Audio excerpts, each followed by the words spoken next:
Hola, muy buenos días. Hace ya 15 días que no hago vídeo, pero espero que durante algún tiempo pues podría estar casi todos los días. Solamente tengo un problema y es que ahora nos vamos a ir de vacaciones con mi señora y mis hijos y va a ser difícil que pueda estar con vosotros durante este mes de agosto. En fin, lo que quería hablar era de Elías. Elías, dice la palabra de Dios en Santiago 5:17, que era un hombre, un varón con las mismas pasiones que podemos tener cada uno de nosotros. Solamente que Elías fuera un hombre dedicado totalmente al Señor y su vida era para el Señor y él sabía que todo era de Dios y para Dios. Era un profeta para el pueblo de Israel, no para el pueblo de Judá, sino para el pueblo de Israel. Y él tenía como misión pues hablar de Dios y tratar de que el pueblo volviese al Dios verdadero, al Dios vivo, al Dios que los sacó de Egipto, al Dios que le dio esa tierra que fluye leche y miel, pero que prontamente los israelitas habían puesto en el olvido por causa de uno de los reyes, Jeroboam, el cual edificó unos toros y dijo que estos son los que habían sacado a Israel de Egipto, y el pueblo se dio a lo que es la idolatría. Elías, como él era un hombre de Dios, él quería mostrar y a todo el pueblo, sobre todo, enseñarle que el único Dios verdadero era precisamente el Dios de Israel. Es decir, el que nosotros conocemos como Jehová, otros conocen como Yahvé y otros pues le dicen Elohim. En fin, que Elías estaba ahí y él, para mostrar el poder de Dios, pues oró a Dios para que no lloviese y pues no llovió. Durante 3 años y medio no cayó una gota de agua en la tierra de Israel. Y eso era perjudicial para el pueblo. Pero Elías era un hombre que quería que el pueblo volviese a Dios. El Señor lo mandó a una viuda de Sarepta. Allí fue primero a un sitio donde fue, le traían comida a los cuervos, después la viuda de Sarepta, y así el Señor lo mantuvo vivo hasta que llegó la hora en la cual él tenía que mostrar que el Dios de Israel era el Todopoderoso. Y entonces pues hizo esto, edificó unos altares, los de Baal edificaron los suyos, los de la diosa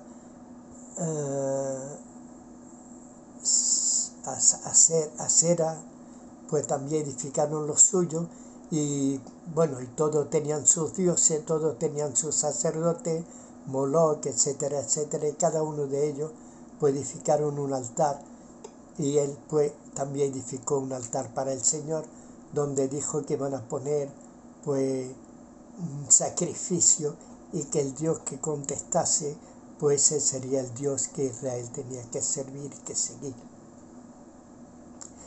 La verdad que vemos que ningún Dios contestó, porque la verdad es que todos eran dioses imaginativos, dioses de madera, dioses incluso de piedra, dioses inventados por cualquier motivo, y ninguno contestó. Elías se estuvo burlando de los sacerdotes, diciéndole chillen más, háblenle más fuerte, que a lo mejor está sordo, a lo mejor está dormido.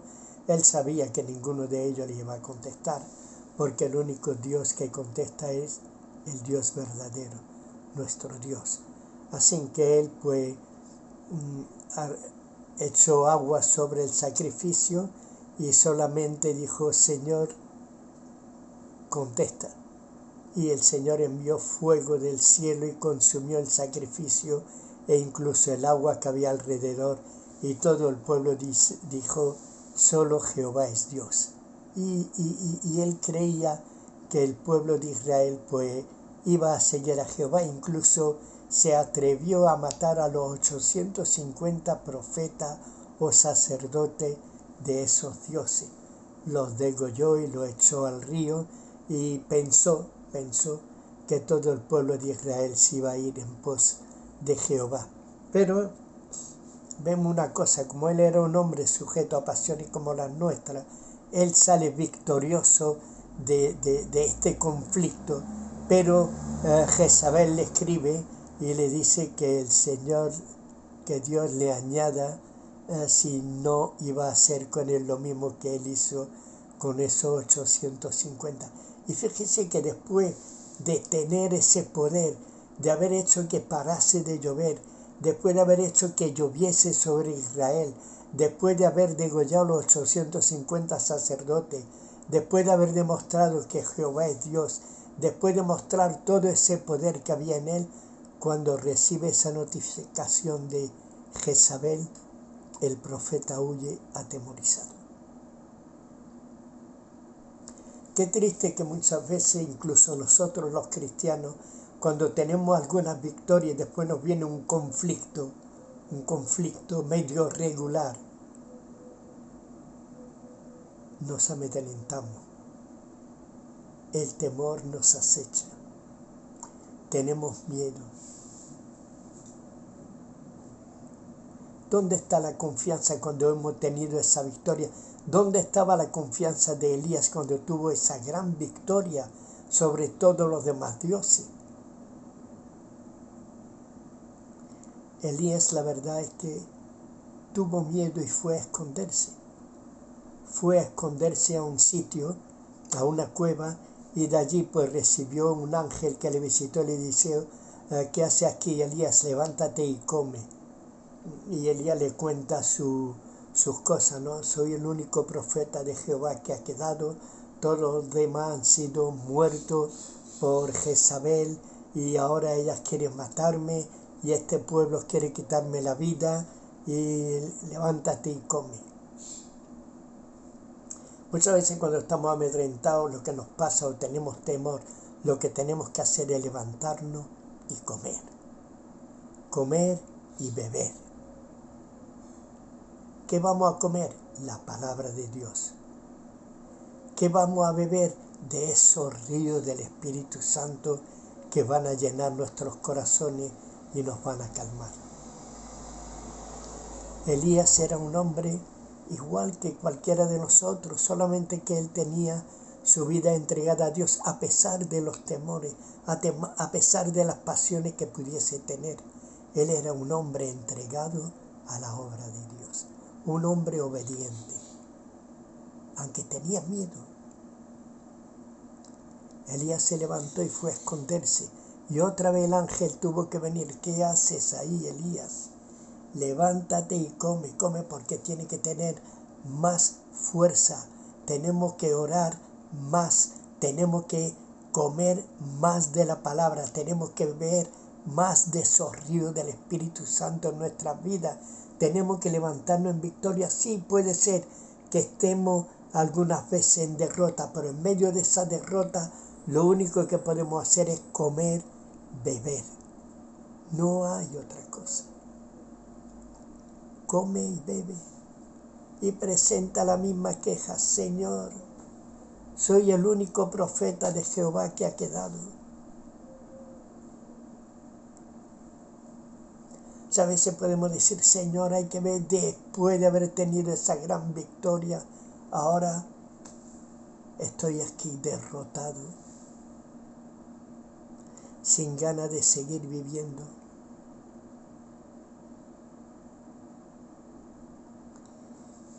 Y Elías se presenta a la entrada de esa cueva y de ese monte y dice que viene un terremoto. Sabéis que el terremoto muchas veces representa el poder de Dios.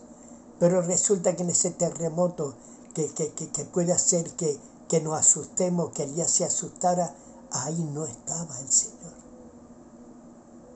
Hubo un fuego, también el Señor se manifestaba en fuego, pero el Señor no estaba en ese fuego.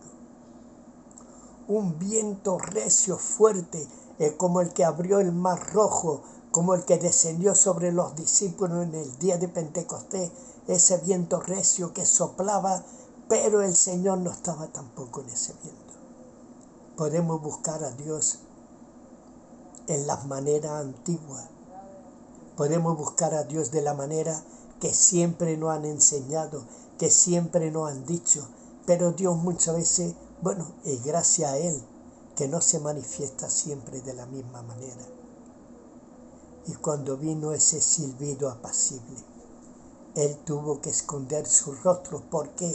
Porque Dios estaba ahí. Dios es un Dios de paz. No siempre va a actuar fuertemente. No siempre va a actuar destrozando. No. Muchas veces Él viene para mostrar que Él es un Dios de paz. Que Él es un Dios que reconforta. Que Él es un Dios que sana nuestros corazones. Que es un Dios que nos va a bendecir en nuestras heridas. Que Él va a sanar las heridas, va a sanar la enfermedad, va a cubrir nuestras necesidades. No de la manera que muchas veces predican algunos. Si da esto, el Señor te va a dar aquello. No, el Señor no necesita de que tú le des nada, porque de Él es todo. Por supuesto que es bueno dar para que la iglesia o las congregaciones vayan creciendo y vayan pagando su local y vayan pagando la electricidad, porque hoy en día todo es tener que pagar. Pero Dios se mueve de forma apacible. Dios se mueve en forma que nosotros no sabemos. Él está aquí en medio de nuestras debilidades. Él es nuestra fortaleza. Él es nuestro refugio. Él es nuestro pronto auxilio. Aunque muchas veces nos digan, no, es que Dios se manifiesta así. No creas, Dios se manifiesta de muchísimas maneras y no siempre son las mismas. No siempre de la misma manera. Gracias a Dios, porque si no hubiésemos hecho una religión basada en las maneras en que Dios actúa. Hubiésemos hecho una religión basada en los terremotos, basada en el fuego, basada en los vientos, basada en el agua derramada, basada en muchísimas cosas. Pero Dios se muestra de muchas formas. Él quiere llenar nuestra vida con ese silbido apacible. Y Él dice a Elías, vuelve. Señores que me quieren matar, vuelve, sigue, porque aún hay 7,000 que no han doblado su rodilla. Dios tiene reservado su pueblo. Dios tiene reservado un pueblo para adorar, para bendecir, para clamar y para estar siempre haciendo la voluntad suya. Qué bueno es hacer la voluntad de Dios.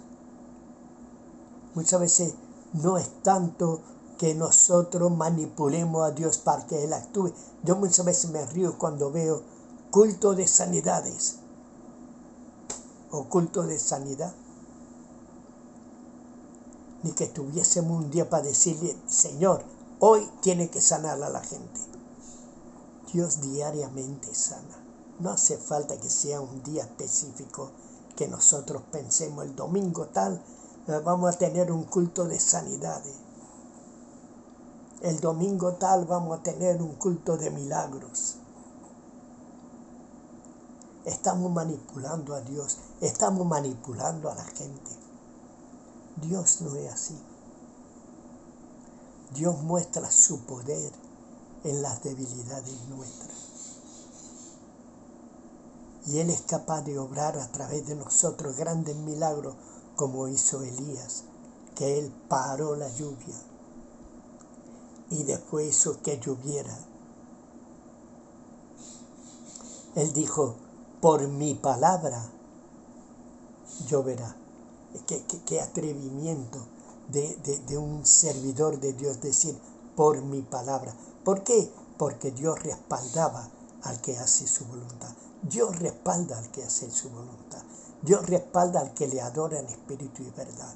Dios lo respalda. Podemos pensar que eso era un poco vanidad de parte de Elías, pero no era vanidad.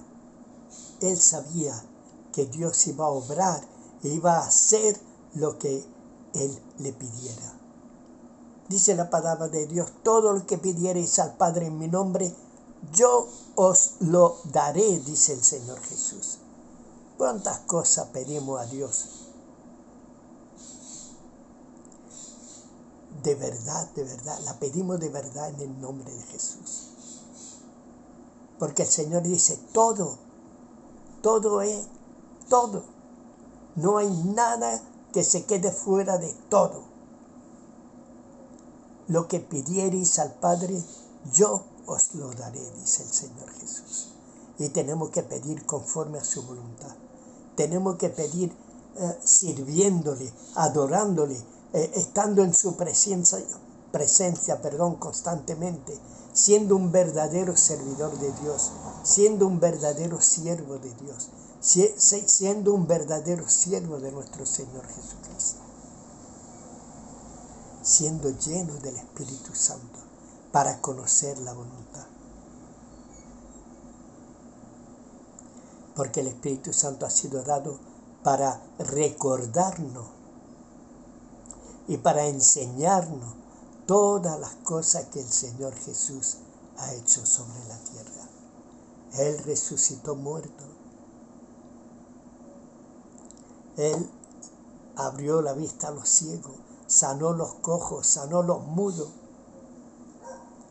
Hay atrevimiento en nosotros para poder hacer esas obras.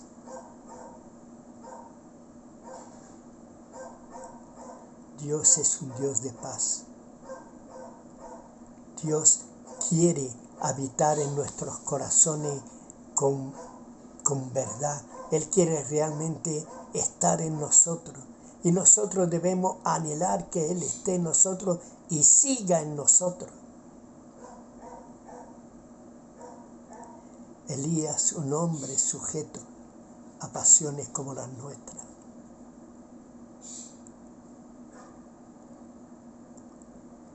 Debemos de aprender a levantarnos y a comer y a beber de la palabra de Dios. Nos está despertando, el Señor está llamando para que despertemos del sueño, de ese descanso que tenemos, de esas vacaciones que nos hemos tomado. Puede que necesitemos de vez en cuando un viento recio que rompa estos corazones de piedra. Puede que necesitemos un terremoto que conmueva nuestras entrañas y rompa las cadenas. Puede que necesitemos un fuego abrasador. Un fuego que consuma nuestra pereza, nuestros pecados y purifique nuestros corazones para despertar. Todo esto vendrá. Pero el silbido agradable que reconforta nuestras vidas, que reconforta nuestra alma, que nos llena de paz, eso también lo necesitamos. Ver a Dios en la paz, en la belleza de las cosas que ha hecho. Muchas veces no nos paramos a mirar la belleza de la creación. La belleza que Dios ha hecho, no solamente la creación, sino los animales, sino los seres humanos. Una belleza digna de admirar. Dios quiere que miremos eso. Y con su silbido apacible en nuestros corazones, con ese reconfortamiento, con esa paz que Él solo puede dar. Yo recomiendo que vayamos a Él, que comamos de su palabra, que oremos, que bebamos del Espíritu Santo, que nos llenemos del Espíritu Santo y sobre todo que seamos buenos siervos que sepan agradar a su Señor. Sí, estamos sujetos a pasiones débiles, porque somos humanos, pero Dios nos ve de otra manera. Si Él está en nosotros, si Él vive en nosotros, como dice Pablo, ya no vivo yo, mas Cristo vive en mí, si realmente Él vive en nosotros. Vamos a hacer la voluntad de Dios. Y vamos incluso no solamente a parar la lluvia, sino a hacer que llueva abundantemente. Hay necesidad de lluvia en el mundo. Y no solamente una lluvia de agua, sino una lluvia también del Espíritu Santo, una lluvia espiritual, porque hay mucha sequedad espiritual. La tierra está seca, pero el ser humano también está seco. Necesitamos beber de ese agua, necesitamos levantarnos, porque el Señor y al Señor le queda aún mucho pueblo. Shalom, Maranata, que el Señor os bendiga y espero dentro de 15 días poder volver a estar con vosotros. Dios les bendiga.